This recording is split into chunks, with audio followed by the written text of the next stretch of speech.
Love's labours lost. Mr. Chamberlain had come to get a gift of £35 million from South Africa and to win the hearts of Englishmen and Boers. So he gave a cold shoulder to the Indian deputation. You know, he said that the imperial government has little control over self-governing colonies. Your grievances seem to be genuine. I shall do what I can, but you must try your best to placate the Europeans if you wish to live in their midst. The reply cast a chill over the members of the deputation. I was also disappointed.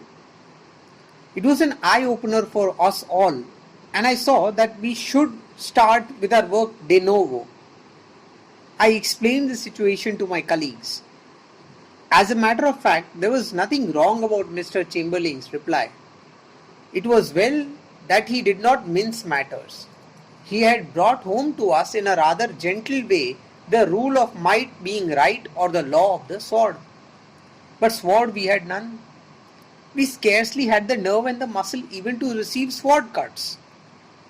Mr. Chamberlain had given only a short time to the subcontinent. If Srinagar to Cape Comorin is 1900 miles, Durban to Cape Town is not less than 1100 miles. And Mr. Chamberlain had to cover the long distance at hurricane speed. From Natal, he hastened to the Transvaal. I had to prepare the case for the Indians there as well and submit it to him. But how was I to get to Pretoria? Our people there were not in a position to procure the necessary legal facilities for my getting to them in time. The war had reduced the Transvaal to a howling wilderness. There were neither provisions nor clothing available.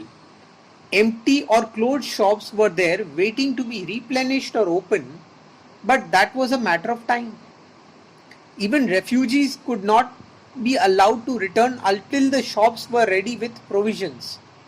Every Transvaaler had therefore to obtain a permit. The European had no difficulty in getting one, but the Indian found it very hard.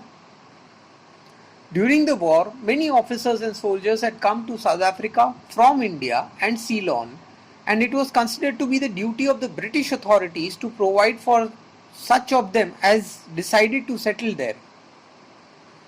They had in any event to appoint new officers, and these experienced men came in quite handy. The quick ingenuity of some of them created a new department. It showed their resourcefulness. There was a special department for the Negroes. Why then should there not be one for the Asiatics? The argument seemed to be quite plausible. When I reached the Transvaal, this new department had already been opened and was gradually spreading its tentacles. The officers who issued permits to the returning refugees might issue them to all. But how could they do so in respect of the Asiatics without the intervention of the new department? And if the permits were to be issued on the recommendation of the new department, some of the responsibility and burden of the permit officers could thus be lessened. This was how they had argued. The fact, however, was that the new department wanted some apology for work and the men wanted money. If there had been no work, the department would have been unnecessary and would have been discontinued. So they found this work for themselves. The Indians had to apply to this department. A reply would be vouchsafed many days after, and as there were large numbers wishing to return to the Transvaal, there grew up an army of intermediaries or touts who with the officers looted the poor Indians to the tune of thousands.